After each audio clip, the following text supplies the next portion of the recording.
ভালপোৱাৰ ষ্টেচনলৈ নাহিবা।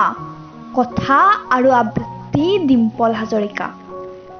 বৰ্ণিল ব্যস্ত চহৰত ব্যস্ততাৰ মাজত খন্তেক সময় ভালপোৱাৰ ষ্টেচনত ৰৈ জীয়াই থকাৰ ঠিকনা বিচাৰোঁ। কি কৰিবা, সভ্য সমাজৰ মুখা পিন্ধা ছবিখন যে উদঙাই তুলিব নোৱাৰোঁ। নিসংগতাৰ পদূলিত ৰৈ কথাবোৰ এবাৰ ভাবি চাই মন গ'লেই দুপৰ নিশা উচুপিছোঁ, মন গ'লেই মিচিকীয়া হাঁহিটি মাৰিছোঁ আৰু মন গ'লেই লুটিয়াইছোঁ সোঁৱৰণিৰ এটি এটি অনাখৰি পৃষ্ঠা। আফচোচ নকৰাকৈ উশাহহীনতাৰ কবিতা লিখিছোঁ নিৰ্জনতাত লগৰী কৰি। কিন্তু ভুলতো মোৰ ষ্টেচনলৈ নাহিবা ব্যস্ততাৰ মিছা অজুহাত দি।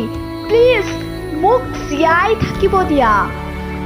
দেহটোৰ সৈতে আজি মই যুঁজো, দুৰ্যনিশা অন্তৰতে চিঞৰি উঠোঁ। দুখৰ দিললিপিখন হাঁহিৰে আগপাক কৰোঁ। নাজানো শব্দবোৰ কিমান গভীৰ হ'লে কবিতাৰ আবেগেৰে হৃদয় চুমে। ব্যস্ত চহৰত নিজকে হেৰুৱাই পেলোৱাৰ অজুহাতৰ শেষ নাই। গণতন্ত্ৰৰ উন্মুক্ত আকাশৰ তলত আৰ্তজনৰ হিয়া ভৰা কান্দোনৰো শেষ নাই। শেষ নাই বৃদ্ধাশ্ৰমত মোৰ দৰে বৃদ্ধজনৰ চিঞৰৰ। কেতিয়াবা অস্থিৰ হৈ পৰোঁ, ভালপোৱাৰ ষ্টেচনত ৰৈ অতীতক সোঁৱৰোঁ। কিন্তু অনুগ্ৰহ কৰি মোৰ ঠিকনা নুসুধিবা। মই ব্যস্ততাৰ বৰ্ণিল চহৰত পথভ্ৰষ্ট বাটৰুৱা এতিয়া।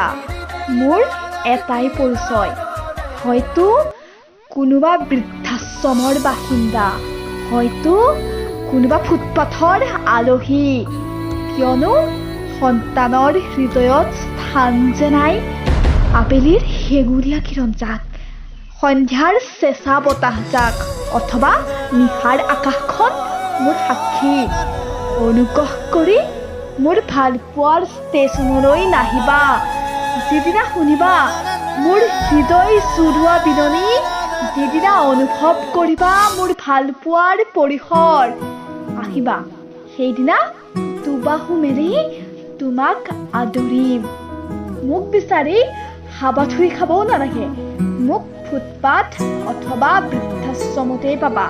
কিন্তু তাৰ আগলৈকে মোৰ ভালপোৱাৰ ষ্টেচনলৈ নাহিবা, কাৰণ তুমি তাৰ যোগ্যই নহয়।